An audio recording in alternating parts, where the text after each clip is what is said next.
Assalamualaikum warahmatullahi wabarakatuh. Perkenalkan kami dari kelompok 12 ingin menyampaikan materi mengenai empirisme dalam pembelajaran bahasa, di mana mata kuliah teori belajar bahasa dengan dosen pengampu Ade Siti Haryanti, SSMPD.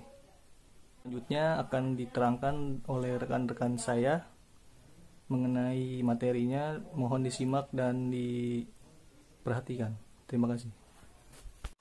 Perkenalkan, saya Ikhlas Hikmatiar, NPM 2017-2157909, akan menjelaskan latar belakang dari aliran empirisme dalam pembelajaran bahasa. Aliran empirisme merupakan salah satu aliran dalam filosof yang menekankan peranan pengalaman dalam memperoleh pengetahuan, serta pengetahuan itu sendiri, dan mengecilkan peranan akal. Istilah empirisme diambil dari bahasa Yunani, yaitu empiria, yang berarti coba-coba atau pengalaman. Sebagai doktrin, empirisme adalah lawan dari rasionalisme. Filsafat empirisme tentang teori makna amat berdekatan dengan aliran positivisme logis dan filsafat Ludwig Wittgenstein. Akan tetapi, teori makna dan empirisme selalu harus dipahami lewat penafsiran pengalaman. Oleh karena itu, bagi orang empiris, jiwa dapat dipahami sebagai gelombang pengalaman kesadaran materi, sebagai pola jumlah yang dapat diindra, dan hubungan kausalitas sebagai urutan peristiwa yang sama. Penganut empirisme berpandangan bahwa pengalaman merupakan sumber pengetahuan bagi manusia yang jelas mendahului rasio. Tanpa pengalaman, rasio atau akal tidak memiliki kemampuan untuk memberikan gambaran tertentu. Kalaupun menggambarkan sedemikian rupa, tanpa pengalaman hanya hayalan belaka. John Locke, salah seorang penganut empirisme yang juga bapak empirisme, mengatakan bahwa pada waktu manusia dilahirkan, keadaan akal masih bersih, ibarat kertas yang masih kosong yang belum bertuliskan apapun. Pengetahuan muncul ketika indera manusia menimba pengalaman dengan cara melihat dan mengamati berbagai kejadian dalam kehidupan. Kertas tersebut mulai bertuliskan berbagai pengalaman indrawi. Seluruh sisa pengetahuan diperoleh menggunakan jalan serta membandingkan ide-ide yang diperoleh dari penginderaan, serta refleksi yang pertama dan sederhana. Pengalaman merupakan sumber pengetahuan yang sejati, dan pengetahuan harus dicapai dengan induksi. Ilmu yang benar adalah ilmu yang telah terakumulasi antara pikiran dan kenyataan, kemudian diperkuat oleh sentuhan indrawi. Adapun landasan empiris, temuan-temuan penelitian menunjukkan bahwa terdapat interaksi antara penggunaan media pembelajaran dan karakteristik belajar siswa dalam menentukan hasil belajar siswa. Artinya, siswa akan mendapatkan keuntungan yang signifikan bila ia belajar dengan menggunakan media yang sesuai dengan karakteristik tipe atau gaya belajarnya.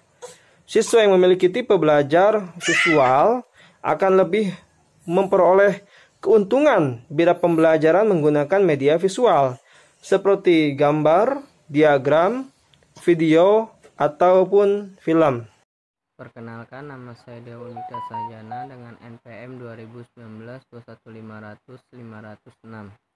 Di sini saya akan menyampaikan materi perkembangan pembelajaran empiris. Eli mengemukakan pendapatnya bahwa pengembangan sistem pembelajaran berarti suatu proses secara sistematis dan logis untuk mempelajari problem-problem pembelajaran agar dapat pemecahan yang teruji validitasnya dan praktis bias dilaksanakan. Dalam Hussein dan Rahman tahun 1997 tanda kutip 28. Adapun yang dimaksud dengan desain instruksional adalah keseluruhan proses analisis kebutuhan dan tujuan serta pengembangan teknik mengajar dan materi pembelajaran untuk memenuhi kebutuhan tersebut. Sistem instruksional menekankan pada materi, metode, dan desain. instruksional menekankan pada kebutuhan, tujuan, teknik, materi pembelajaran untuk memenuhi kebutuhan tersebut. Keterkaitan ini mengarah pada tujuan yang ingin dicapai, yaitu tujuan pembelajaran. Selanjutnya, dasar sistem perencanaan pembelajaran. Empiris pengembangan.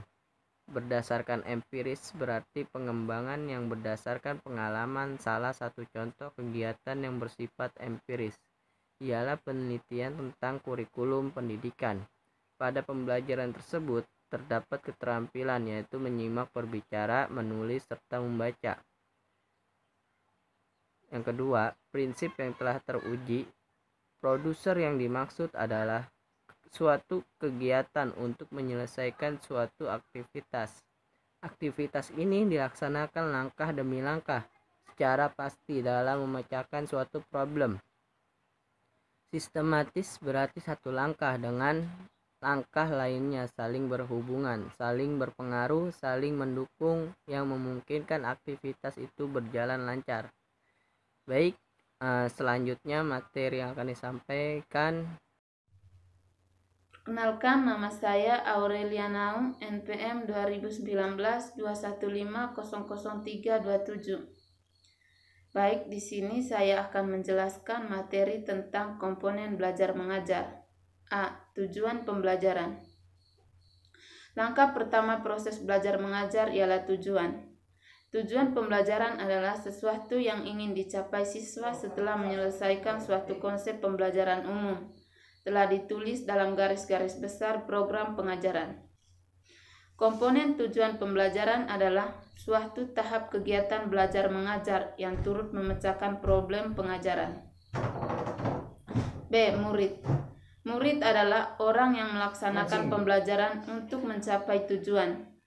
Penentuan karakteristik lazim digunakan 4 teknik, yaitu penentuan karakteristik siswa, mengkaji dokumen, tes, wawancara, dan observasi.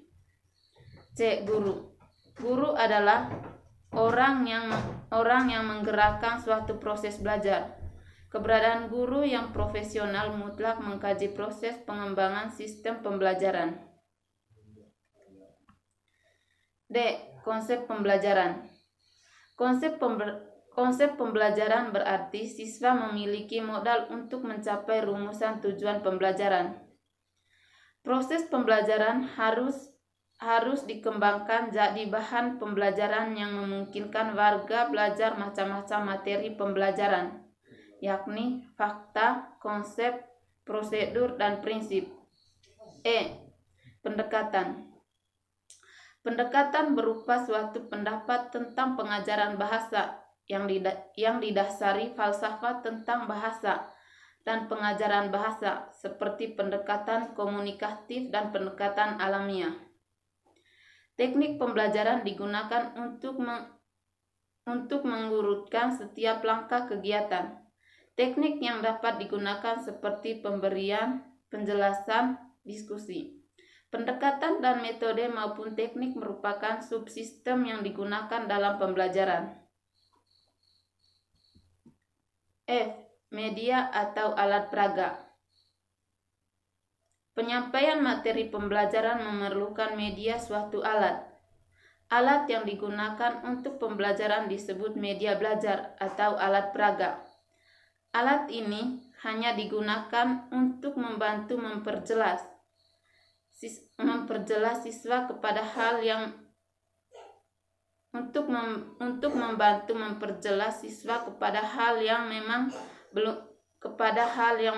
belum jelas. Media membentuk warga belajar terhindar dari verbalisme karena sesuatu yang dikatakan ditunjukkan dengan bendanya atau tiruannya. Assalamualaikum warahmatullahi wabarakatuh. Perkenalkan, nama saya Doni Setiawan, NPM 2019-215-00188. Di sini saya akan menjelaskan mengenai sistem pengontrolan pembelajaran. Ialah pertama, evaluasi. Evaluasi digunakan untuk mengukur kemampuan, pengetahuan, keterampilan, dan sikap. Kemudian ada pengamatan yang tepat. Kesimpulan hasil pengamatan yaitu dalam hal perencanaan tujuan, bahan, teknik, media alat, dan evaluasi. Kemudian ada lagi percobaan terkontrol, yaitu percobaan tergolong kepada kegiatan penelitian, ilustrasi tentang tingkat perkembangan kemampuan berpidato dua kelompok belajar keturunan asing. Dan yang terakhir, model pengembangan pembelajaran, menentukan kondisi dan lingkungan untuk mengubah dan mengamati tingkah laku siswa. Saya rasa cukup sampai di sini. Kurang lebihnya mohon maaf. Wassalamualaikum warahmatullahi wabarakatuh.